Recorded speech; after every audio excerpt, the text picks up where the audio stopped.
The small cargo shuttle landed quietly on the edge of the human settlement. The air was cold, filled with dust, and the dim afternoon light made everything look gray. Inside the shuttle, an alien woman named Soraya sat nervously. Her purple skin shimmered faintly, and her silver eyes blinked with worry. She was a bride, sent through an old alliance program meant to join alien and human families. She had spent months preparing for this day, learning human customs, learning their language, and preparing to meet the human man chosen for her. But when the shuttle door opened, Soraya immediately felt something was wrong. A tall man was supposed to greet her. Instead, a tired human with messy brown hair and simple clothes stood alone, holding a small tablet. His name tag read Elias Ward. He looked confused when he saw her. You're not supposed to be here," he said slowly. Soraya felt her heart drop. Is this not the home of Aaron Dales? Elias shook his head. No. That's the house across the valley. This is my home. The shuttle pilot, already preparing to leave, simply waved. Delivery confirmed. Mistake or not, the system says this is the address. Then the door closed, and the shuttle rose back into the sky. Soraya stared up helplessly. She had been delivered to the wrong human. Elias rubbed the back of his neck. Great, he muttered. Another problem. Soraya swallowed. I can leave if this causes trouble. Elias sighed. No. You can stay for the night. The valley is dangerous after dark. Then he turned and motioned toward his home. Come inside. And a welcome, I guess. The house was small and quiet. Old tools rested against the walls, and the scent of warm food drifted from the kitchen. It was simple but clean. Soraya had expected luxury, servants, or at least some form of preparation. But this was the life of a struggling human farmer. Then she noticed a small door slightly open. From inside came a soft, shaky voice. Dad? Is someone here? A boy rolled out in a chair. His hair was dark like Elias's, but his skin was pale, and his legs were thin and unmoving. His large brown eyes were filled with nervous curiosity. This is my son, Elias said. His name is Devin. He can't walk. The boy stared at Soraya with wide eyes. Are you really an alien? Soraya knelt beside him, giving him a gentle smile. Yes. My name is Soraya. It is nice to meet you. Devin studied her silver eyes, the soft glow of her skin, the tiny crystals decorating her hair. Instead of fear, he felt something else, wonder. You're beautiful, he whispered. Soraya felt warmth in her chest. No one had ever said that to her so honestly. Elias cleared his throat. Devin manners. But Soraya simply smiled. The night passed quietly. Elias cooked dinner, and Soraya helped. She moved gracefully, curious about everything, human pots, human food, human spices. Elias watched her in silence, struggling to understand how someone so elegant could end up in a place like his. When Devin grew tired, Soraya helped him settle into bed.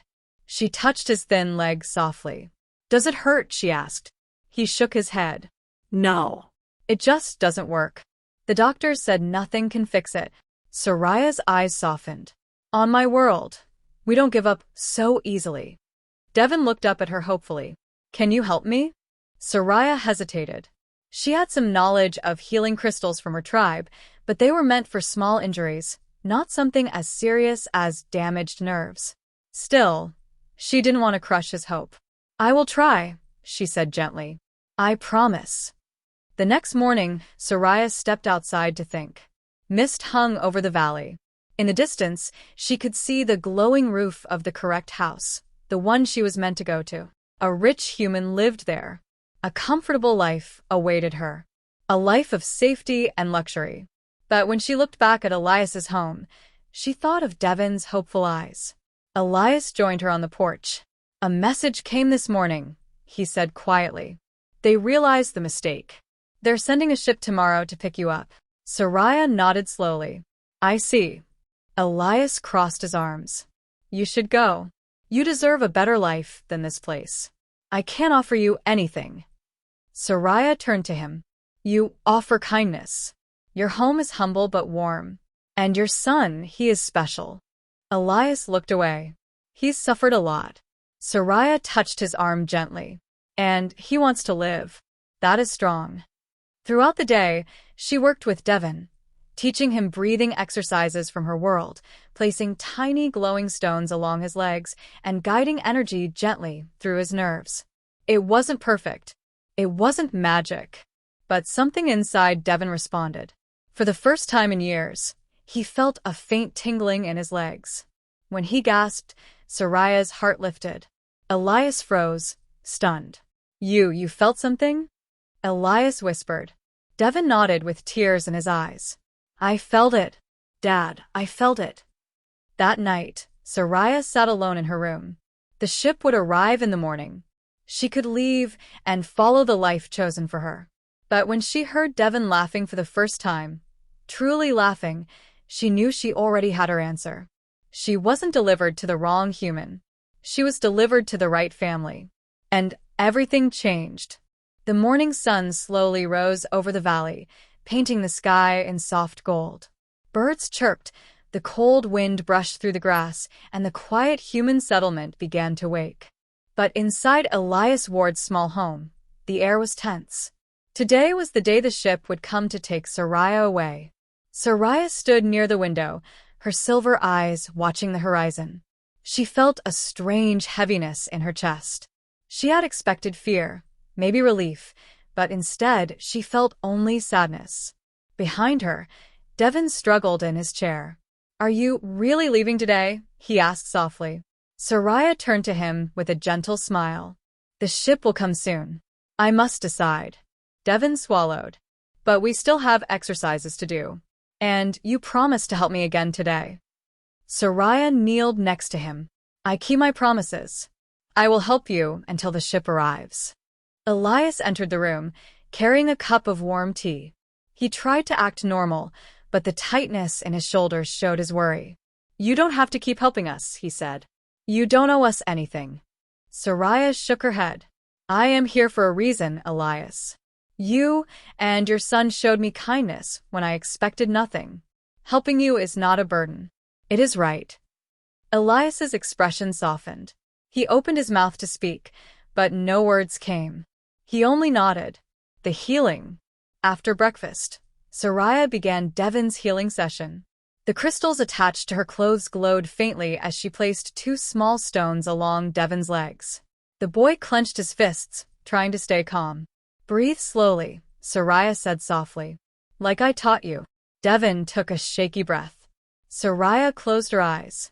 A soft light traveled from the stones, connecting to her hands. Elias watched from the doorway, hardly daring to blink. Minutes passed. Then Devon gasped. I feel it again, he said, voice full of shock. It's stronger today. Soraya smiled. Good. Your nerves are waking up. Elias stepped forward quickly. Is this real? Can he really recover? Soraya hesitated. I do not know how far we can go, but it is more than I hoped. Devon looked at his father with shining eyes. Dad, I want to keep trying. Please. Elias knelt beside his son and hugged him tightly.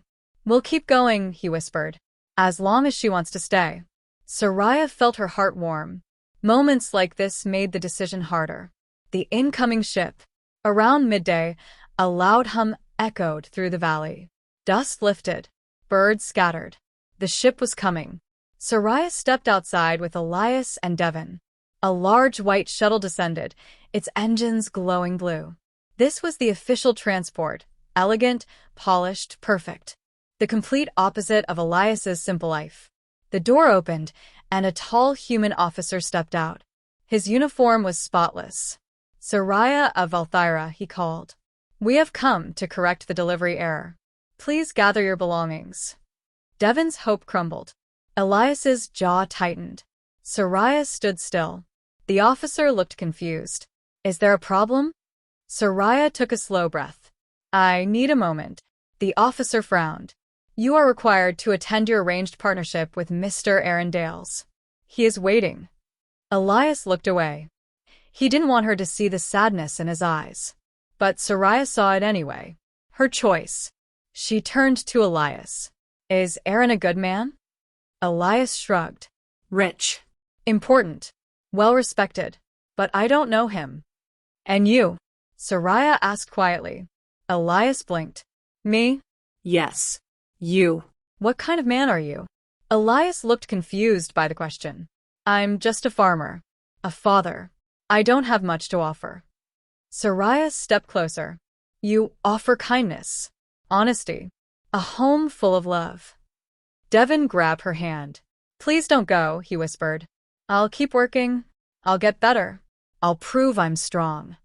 Soraya felt tears building. She knelt and hugged the boy. You are already strong, Devin. Stronger than many warriors on my world. Then she stood and faced the officer. I will not go. The officer stiffened. You refuse? You can't refuse.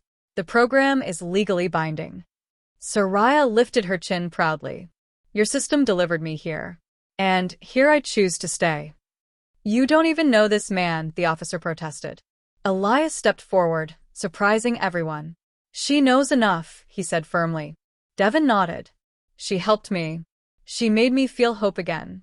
Isn't that enough? The officer hesitated, checking his tablet. The law allows a bride to refuse if an emotional bond is formed with another human. He looked at Soraya. Are you declaring that? Soraya reached out and gently took Elias's hand. Yes, she said softly. I am. Elias froze, shocked. His cheeks flushed red. Devin grinned, eyes shining with joy. The officer sighed. Very well. I will file the refusal. The program will cancel the match. He boarded the shuttle. Within seconds, the ship lifted into the sky and disappeared. Silence filled the valley. Then Elias whispered, Soraya, are you sure? Soraya looked into his eyes, her voice steady and full of peace. Yes. I choose this home. I choose your family. And I choose your son. Devin cheered. Elias laughed and pulled Soraya into a gentle, grateful embrace. The alien bride was no longer misplaced. She had found where she truly belonged. The next few days passed quietly, but the house felt different. Warmer, brighter, almost peaceful. With the shuttle gone and Soraya's choice made, a strange calm settled over the small home in the valley. Devin smiled more. Elias moved with a little more hope. And Soraya, she finally felt like she belonged somewhere. But peace never lasted long on this world. Training the boy. Every morning, Soraya worked with Devin. She placed glowing stones along his legs, guided him through breathing patterns, and helped him stretch and move. Today, after nearly an hour of effort, something incredible happened. Devin pushed down with his right foot, and the toe twitched. Not much. Just a tiny movement. But it moved. I did it, he shouted. Soraya, I did it. Elias rushed into the room. What happened? Devin pointed excitedly. My foot moved. I felt everything. I really felt it. Elias's eyes widened with disbelief. Can you do it again? Devin concentrated, sweat forming on his forehead. He pushed, strained, and the toe twitched again. Soraya clapped her hands softly. Very good, Devin. Your body is remembering. Devin beamed with pride. But Soraya's smile faded a little when she noticed Elias watching her, not with confusion anymore, but with quiet amazement. The visitor across the valley. Later that afternoon, Soraya stood outside, collecting plants for healing tea. The valley wind brushed her hair, and tiny golden insects drifted around her feet. But then she sensed something, a presence. Someone was watching. Across the valley, a large house sat on a hill, shining under the sun. And standing outside that house was a tall human man. He stared at her. She recognized him instantly. Aaron Dales, the man she was originally meant to marry. Her stomach tightened. He stepped forward, raising a hand in greeting. Soraya looked away and walked back into the house. Something was coming. She could feel it. A tense dinner. That evening, Elias cooked a warm stew for dinner. Devin told stories about the small toe movement at least 20 times. Elias listened proudly, even pretending he hadn't heard it already. But Soraya seemed distracted. Elias finally noticed. Soraya, is something wrong? She hesitated. I saw him today. Elias didn't need to ask who. His face fell. Aaron. Soraya nodded. He was watching from his house. Devin looked confused. Is he mad because you chose us? Elias sighed. He's a powerful man, Devin. He's not used to rejection. Soraya placed her hand on Devin's arm. Do not worry. I will protect this home. Elias frowned. You shouldn't have to protect anything. This is our problem, not yours. Soraya shook her head gently. We are a family now, yes? Elias froze for a moment. Then he nodded. The confrontation. The very next morning, a large transport vehicle rumbled toward the house, stopping right outside the front door. Dust flew everywhere. Elias stepped out first, tense. Devin wheeled himself forward. Soraya stood between them both, calm but ready. From the vehicle stepped Aaron Dales, tall, well-dressed, confident, and clearly angry. His eyes went straight to Soraya. Why? He demanded. Why did you refuse me? I applied, I paid, I waited, and you choose a farmer? Elias stiffened but said nothing. Soraya's voice remained calm. I did not choose a farmer. I chose a family who treated me with respect. Aaron scoffed. Respect? I would have given you luxury. Wealth. Servants. Soraya stepped forward slightly. But no kindness. No warmth. No purpose. Aaron's face darkened. Your purpose was to stand by me. Not anymore, Soraya said firmly. Aaron shifted his gaze to Elias. This is your fault. You manipulated her. Elias looked stunned. I did nothing except treat her like a person. Aaron took a threatening step closer. Devin's voice broke the tension. Leave my dad alone. Aaron stared down at the boy in the chair. And this is what you chose instead of my home? A broken child. Soraya moved so fast Aaron barely saw her. She stepped between him and Devin, her silver eyes glowing with fury. You will not insult this boy, she said coldly. Not in my presence. Not ever. Aaron blinked, startled by the sudden shift. Soraya continued, her voice low and strong. This child has more heart, more courage, more strength than you will ever have. Elias stared at her, speechless. Devin's eyes filled with tears. Aaron opened his mouth to argue, but Soraya raised a hand. A glow pulsed from her palm, a subtle but undeniable force. Aaron stepped back in fear. You are not welcome here, Soraya said. Leave. Before I make you leave. Aaron hesitated, realizing she was not bluffing.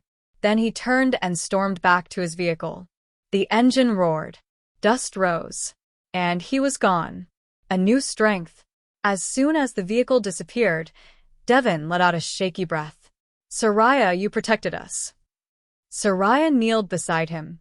I will always protect you. Elias looked at her with deep gratitude. Thank you for standing up for him. And for me. Soraya smiled softly. You protect each other. I simply joined you. Devin suddenly gasped. Soraya, my foot. It's moving more. Soraya checked quickly. The muscles were responding again, stronger than yesterday. She looked up at Elias, eyes bright. His healing is growing, she said. His body is waking. Elias let out a breath of relief. Then we keep going. Together. Soraya nodded. For the first time since arriving, she felt a powerful truth. She hadn't just found a family. She had found a future. The next morning began quietly, but the peace felt fragile. Elias woke early, stepping outside to check the fields, but his mind was somewhere else. The memory of Aaron's anger still clung to him like a dark shadow. Inside the house, Soraya was helping Devin stretch his legs again. The glowing healing stones pulsed with soft light as she guided the boy's movements. Slowly, she reminded him. Feel the energy flow. Do not rush. Devin nodded and pushed down with his foot. This time, the movement was stronger, almost a small kick. Soraya beamed. Excellent, Devin. Your nerves are learning faster each day. Devin grinned proudly. Soraya, do you think I'll walk again someday? Soraya placed her hand gently on his leg. Yes, she said with quiet certainty. You will walk. I cannot say when, but I can feel your strength growing. Devon's face lit up with hope. But before they could continue, Elias rushed into the house with worry in his eyes. We have a problem, he said. The trouble in the valley. Soraya stood quickly. What is it? Elias pointed toward the distant road. Aaron didn't leave this alone. I saw two men scouting near the outer fences. They looked like security workers from his estate. They were checking our land. Devon's eyes widened. Why would they do that? Elias sighed. Aaron wants something from us. Maybe he wants to pressure Soraya. Maybe he wants to scare us.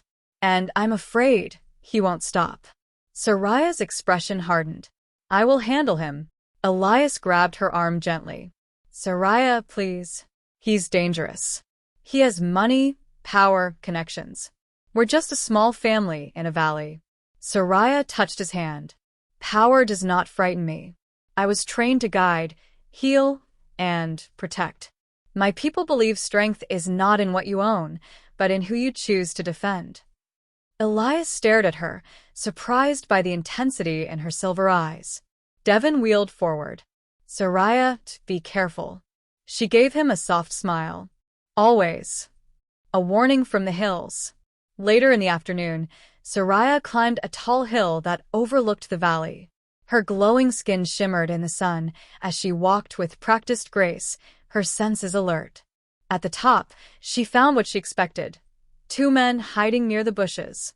They both wore dark vests with Aaron's estate symbol. One of them cursed under his breath. Damn, she saw us. Soraya stepped forward confidently. You are trespassing. Leave. The men exchanged a nervous look, but tried to act tough. Look, lady, one of them said.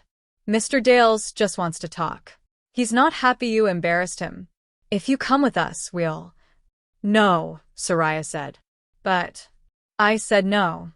Her voice carried a strange echo, like two tones layered together.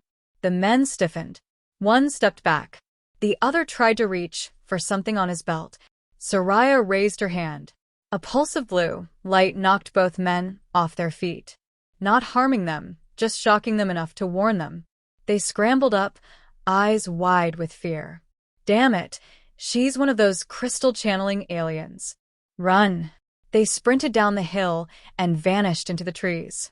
Soraya exhaled slowly. They wouldn't return so easily. But she knew Aaron wouldn't give up. Not yet. Preparing the home.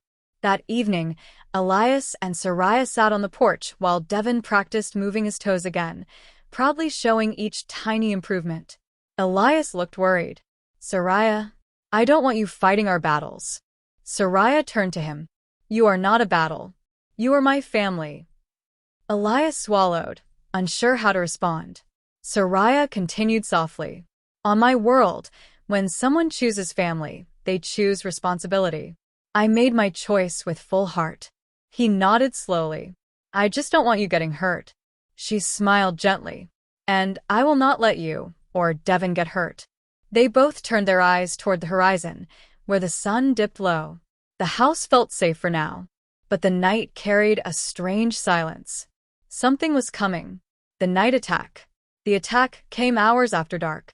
Soraya heard it first, the soft hum of engines. Then the crunch of boots stepping onto gravel. More than two, maybe 5 or 6. Elias woke from his sleep, breathing quickly. Is it him? Yes, Soraya said calmly, already standing. Stay with Devon. She walked to the door and opened it. Cold night wind rushed in. Moonlight glowed off her skin, making her look almost ethereal. 6 armed guards stood outside the house. Aaron stepped out from behind them, wearing a long coat and a smug smile. Soraya, he said smoothly. You forced me to come here. Soraya's eyes narrowed. You come with weapons. That is not a conversation. Aaron shrugged. I'm here to take back what I paid for.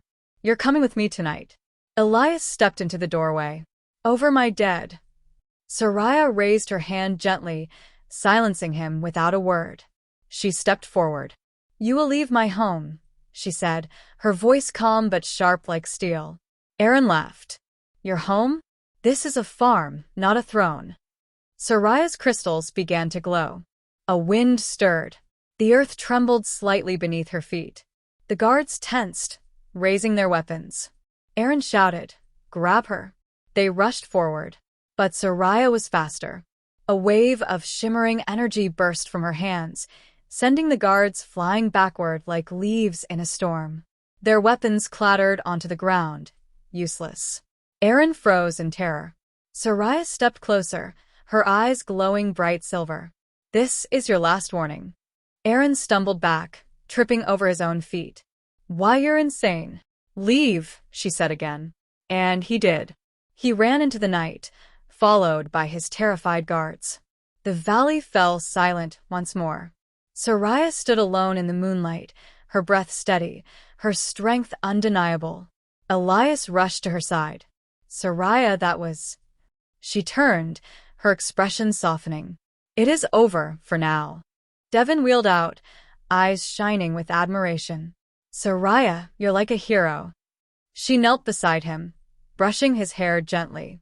I am just someone protecting the ones I love. For the first time, she said it openly. I love this family. And deep inside, Elias realized. He loved her too. The night after Aaron's failed attack felt strangely quiet. Too quiet. Elias barely slept. Devin kept waking up from excitement and fear mixed together. And Soraya, though calm on the outside, knew danger had not ended. Aaron Dales wasn't the type to give up. He was the type to strike back harder. Morning came slowly. A pale sun rose over the valley, but instead of bringing warmth, it brought a feeling of tension. Elias stepped outside, scanning the surrounding hills. No guards. No vehicles. Nothing. That means he is planning something, Soraya said softly. Devin wheeled to the doorway. Will he come back? Soraya knelt beside him. Yes. But next time, we will be ready. Elias frowned. We shouldn't be fighting. We just want to live peacefully. Soraya touched his arm gently. Peace is worth fighting for. A letter from the governor. Around midday, a small courier drone landed on the porch. It dropped a sealed message and flew off. Elias picked it up. It's from the regional governor. Soraya exchanged a tense look with him. Open it. Elias unfolded the letter. His face went pale as he read. What does it say? Devin asked nervously. Elias read aloud. You are ordered to deliver the alien citizen Soraya of Valthyra to the estate of Aaron Dales within 2 days. Failure to comply will result in criminal charges, property seizure, and removal of guardianship over your household. Devin gasped. They want to take Soraya away and take our home? Elias crumpled the paper in frustration. Aaron bribed someone. He has influence in the governor's circle. Soraya remained still, but her eyes darkened. He is using the law against us. Elias slammed his fist on the table. They can't take my son. They can't take you. This is wrong. Soraya touched his cheek gently. I will not let them take us apart. Devin began to cry softly. Soraya, what do we do? Soraya looked outside at the shining valley. We fight, not with violence. With truth. Elias blinked. Truth. Yes. Everyone thinks this is an arranged marriage dispute. But if they learn what Aaron did, if they see the injustice, they would stand with us. Elias stared at her, confused. How do we show them? Soraya smiled faintly. Leave that to me. Soraya's message to the people. That afternoon, Soraya walked to the hill overlooking the valley, the same place she confronted Aaron's guards. But today, she wasn't here to fight. She was here to speak. She pressed a glowing crystal on her necklace. A floating projection sphere formed in the air, recording her. Her voice carried across frequencies humans and aliens could receive. My name is Soraya of Valthyra, she began calmly. I was delivered by mistake to the war household. Yet I chose to stay. Not because of obligation, but because of kindness. Images of Elias and Devin appeared beside her. Elias repairing the broken fence, Devin smiling during therapy, the family eating dinner together. I was offered luxury and wealth by Arendelles. But in this home, I found humanity. Her tone sharpened. But Arendelles does not accept refusal. He sent armed guards. He invaded this family's land. He threatened their lives and used political influence to forcefully claim me. Soraya raised her hand slightly. Energy swirled behind her like a soft, glowing wind. This is not about marriage. This is about power, control, and injustice. I speak to all who value freedom. A family is being punished because they gave me shelter and love. Her voice softened. I choose the wards, and I choose to defend them. She ended the broadcast.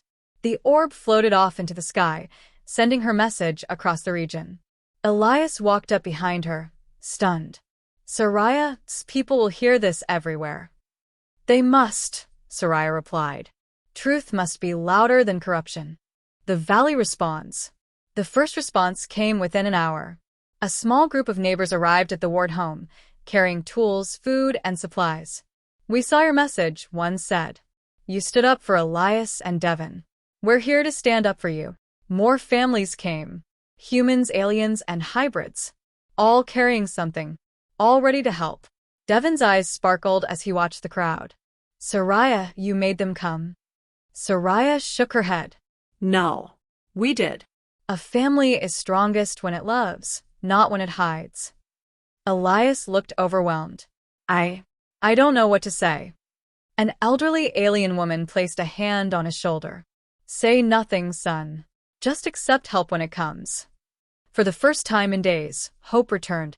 But Soraya knew the real challenge was still ahead. Aaron's rage. Across the valley, in his shining mansion, Aaron watched the broadcast replay on a large screen. His face turned red with fury. She thinks she can humiliate me, he shouted. She thinks she can turn the people against me? His assistant swallowed nervously. Sir, the broadcast is going viral. The governor's office is being flooded with complaints. They may not support your claim anymore. Aaron slammed his desk so hard the glass cracked. Then I'll take her myself. He stormed toward the door. We move tonight. The assistant blanched. But sir, that's illegal. Then it will be done quietly, Aaron snapped. No one defies me and gets away with it. He grabbed a stun rifle. And certainly not a farmer. And not an alien bride. Back at the ward home, night fell. The family gathered inside. Soraya prepared glowing defense crystals around the house. Elias locked every door. Devon watched with nervous excitement, clutching the armrests of his chair. Soraya, Elias said quietly. Do you think he'll come tonight? Soraya looked toward the dark valley where shadows moved. Yes, she whispered. He's coming. She placed a crystal in Elias's hand. Stay close to Devon. I will protect you both. Elias nodded, fear and trust mixing in his eyes. Then the ground trembled faintly. Footsteps approached. Soraya stepped outside into the cold night, her crystals glowing like stars around her. She whispered, Let him come. The next morning began quietly. Soft sunlight entered through the small windows of Mason's home, warming the wooden floor. Asha stood beside the kitchen counter, watching the human house come alive. She had not slept much. Her mind was full of questions, new emotions, and a strange fear she did not understand. Mason prepared breakfast while softly humming, trying not to make too much noise. He knew Jalen often woke up slowly, and he didn't want to disturb him. But Asha noticed something else. Mason kept looking at the front door as if expecting someone to knock. He didn't tell her why. Asha sat at the table with Jalen beside her. The boy smiled at her, tired but happy. Morning, he whispered. Asha touched his hand gently. Morning, Jalen. Mason watched them for a moment. Part of him still feared she might disappear someday, but another part felt grateful she had stayed. She brought peace into the house, something they hadn't felt in years. They ate together, quietly but comfortably. It was a moment that felt almost normal. Then someone knocked. The sound was heavy, official, nothing like the neighbors. Asha's heart tightened. Mason froze. Jalen looked confused. Who's that? Mason took a deep breath. Stay here. He walked toward the door, his steps slow. Asha felt tension in the air, like danger approaching.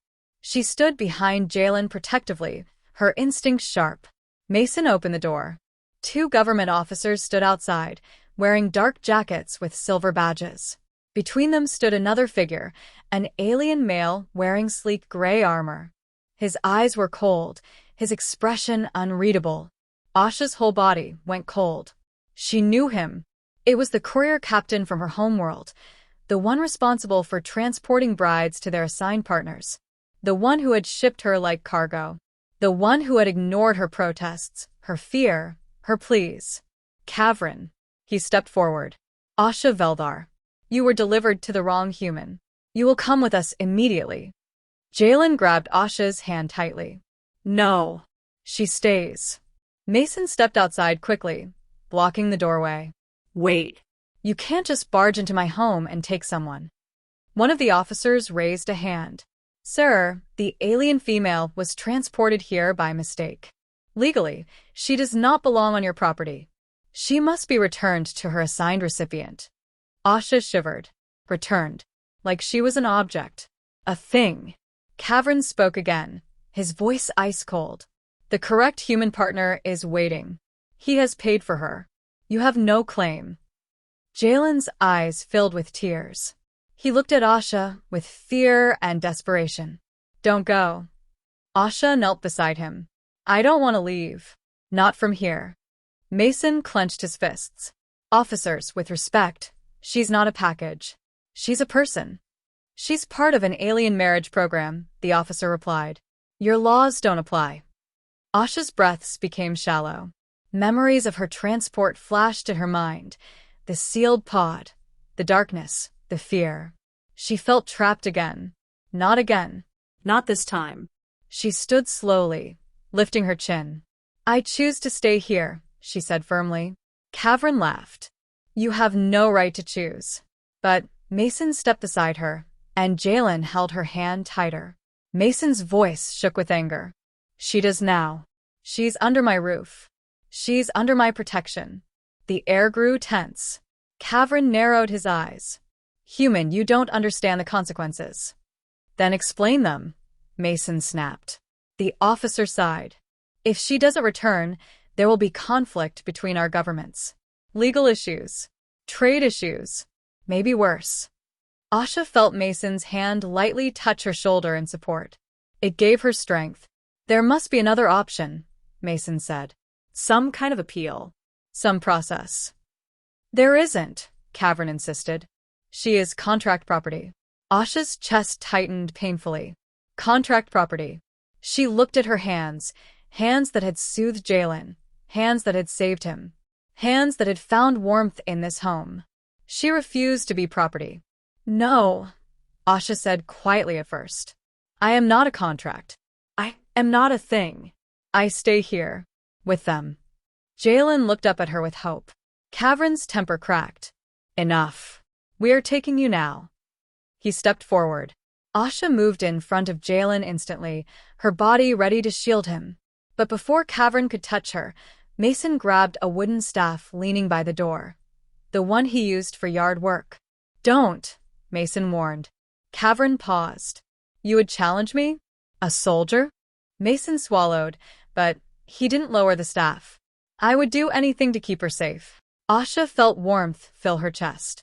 This simple human man, tired, worn, humble, stood like a giant. One of the officers raised a hand. Everyone calm down. Let's not escalate. We'll return this evening with a final decision. Kavrin glared at Asha. If you don't come willingly, we will take you by force. They turned and left. The door closed. Silence filled the house. Asha trembled, not from fear, but from the powerful swirl of emotions she couldn't hold in. Jalen hugged her tightly. Mason placed a hand on her back. You're safe now, Mason whispered. But Asha knew the truth. She wasn't safe. Not yet. And tonight, everything would change again. The house was quiet after the officers left, but the silence did not feel peaceful. It felt heavy, like a storm waiting to break. Asha stayed near Jalen, her hands trembling slightly as she tried to stay calm. Mason locked the front door, then closed the curtains. He leaned his forehead against the wall for a few seconds, breathing slowly. Asha watched him. She could see the stress pulling at his shoulders. "I did not want trouble for you," she whispered. Mason turned to her immediately. "Asha, listen. You didn't bring trouble. Those people did. And I won't let them take you." Jalen nodded firmly. Yeah. "You're family now." Family. The word hit Asha with unexpected force. It felt warm. It felt heavy. It felt right. She touched Jalen's cheek gently, and he smiled up at her, trying to be brave even though she could see fear in his eyes. "What will happen tonight?" she asked softly. Mason sighed and sat at the table. "I'm not sure. Governments don't like mistakes. And aliens don't like being refused." Asha sat across from him. "Cavern will come back. He does not give up." "Then we'll be ready," Mason said. Jalen raised his hand eagerly. "We should build traps." Mason chuckled despite everything. "No traps. We don't want to start a war." Asha nodded. She knew Cavern's strength. He wasn't cruel. He simply followed rules with no heart, no mercy. To him, she was a delivery, nothing more. But Mason saw her. Jalen cared for her. Here she was treated as a living being. Asha would not go back. Preparing for the evening. The rest of the day passed slowly. Every sound outside made Asha jump. Every passing drone made Jalen look up nervously. Mason checked the door often, making sure it was firmly locked. Still, they tried to keep things normal. Asha helped Jalen with his morning exercises. She guided his leg gently, encouraging him. He gritted his teeth and tried harder each time. "You are improving," she said. Jalen smiled proudly. "Because you're here." Then Asha cooked lunch. She had learned human recipes quickly, and Mason loved how she added small alien spices that tasted new and warm. For a few hours they laughed, talked, and tried to forget what was coming. But evening always returns. The final visit. As the sky darkened, Asha felt the tension in the air rise like a wave. Mason stayed near the window, watching the road outside. "They're coming," he finally whispered. Asha's breath caught. A dark transport vehicle approached slowly, its lights glowing cold blue. It stopped in front of the house. 3 government officers stepped out this time, 2 humans and 1 alien. And behind them came Cavern. He looked angrier than before. Jalen grabbed Asha's hand. "Stay with us," he begged. Asha held him close. "I will." There was another knock, loud, stern, final. Mason opened the door, but did not move aside. "Evening." The lead officer spoke calmly. "We reviewed the situation. Legally, she belongs to her program and must be returned." Asha felt her heart sink. Jalen shouted, "She's not a package." The officer didn't respond to him. Cavern stepped forward. "Asha Veldar, your correct human partner is expecting you. Pack your belongings." Asha stood tall. "I have nothing to pack. I choose to stay." Cavern's jaw tightened. "Your choice does not matter." "It matters to us," Mason said firmly. Cavern turned toward him, his voice cold as steel. "Humans, step aside or—" Suddenly, a second transport vehicle appeared at the end of the road. It was larger, sleek, and marked with silver symbols Asha recognized instantly. Her eyes widened. "No, it cannot be." Everyone turned as the doors opened. A tall alien woman stepped out, wrapped in royal blue armor decorated with swirling gold lines. Her presence was powerful, elegant, commanding. Her eyes glowed with calm authority. Asha felt her knees weaken. "High Matron Celia?" The officers froze. Cavern went pale. Mason's eyebrows shot up. Is that bad?" Asha shook her head slowly. "She is the highest-ranking elder of my marriage council. Higher than Cavern. Higher than anyone." Celia approached the house with slow, steady steps. Each movement carried weight. "Asha Veldar," she said, her voice soft but strong. "You were misplaced by error. And we have received a petition from a human household regarding your freedom." Mason looked surprised. "A petition? We didn't send anything." Celia smiled gently, and turned to Jalen. He did. Jalen blinked. Me? Yes, Celia said. Your message was simple. Short. Honest.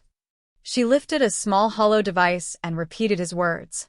Please don't take her. She's my friend. Asha felt tears rise in her eyes. Celia continued, On my world, a child's plea of bond carries deep meaning. We honor such connections. Therefore, I have reviewed the case. Kavrin stepped forward quickly. High Matron, with respect, she is assigned to. Silence, Celia commanded. The girl will speak. Everyone turned to Asha. Her heart pounded, but she found her voice. I want to stay. With Mason. With Jalen. Celia nodded slowly. Then so it shall be. The officers stared in shock. Kavrin's face twisted. This is irregular. She was purchased. Celia glared at him.